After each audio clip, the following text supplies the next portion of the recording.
अस्सलाम वालेकुम। सिरात मुस्तकीम चैनल के ज़रिए एक खुशखबरी ब्रेकिंग न्यूज़ के तौर पर आपसे शेयर की जा रही है कि अभी थोड़ी देर पहले शाही हुक्मनामा जारी किया गया है।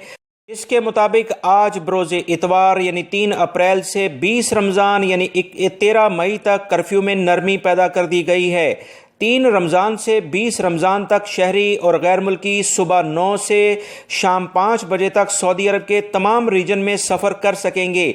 अब इन्हें किसी तसरीह की इस टाइमिंग में ज़रूरत नहीं पड़ेगी। सवाए मक्कातुल मुकरमा और इसके आसपास के इलाकों में ये अभी कर्फ्यू जारी रहेगा। 3 दिन पहले वजारत दाखिला ने बताया था कि इन तमाम मामलात पर गौर किया जा रहा है। अब बहुत मुमकिन है कि बहुत जल्द इंटरनेशनल लेवल पर जो फ़्लाइट्स हैं वो भी शुरू हो जाएं।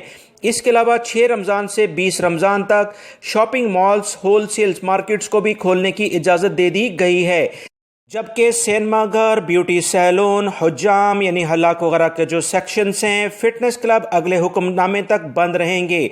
फैक्ट्री मुलाजमीन कॉन्ट्रैक्टिंग कंपनी को ये हुक्मनामा जारी कर दिया गया है कि वो मामूल के मुताबिक अपना काम शुरू कर सकते हैं।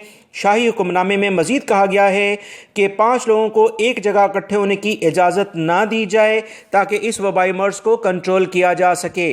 फिर से बताता चलूँ, आज से बरोज़ इतवार यानी 3 अप्रैल से 13 मई तक कर्फ्यू में नरमी की गई है, जो कि सुबह 9 से शाम 5 बजे तक इसमें बिल्कुल तमाम रीजन्स में तमाम अफराद मूव कर सकते हैं सवाए मक्कातुल मुकर्रमा के। दोस्तों, ये एक ब्रेकिंग न्यूज़ आई थी जो फौरी तौर पर आपसे शेयर कर दी गई है। मेरे चैनल्स की वीडियोस को देखते रहें, इन्हें आगे शेयर लाजमी कर दिया करें ताकि आपको ताज़ा तरीन मालूमात मिलती रहें और दूसरे लोगों तक भी ये पहुंच जाएं। अस्सलाम वालेकुम।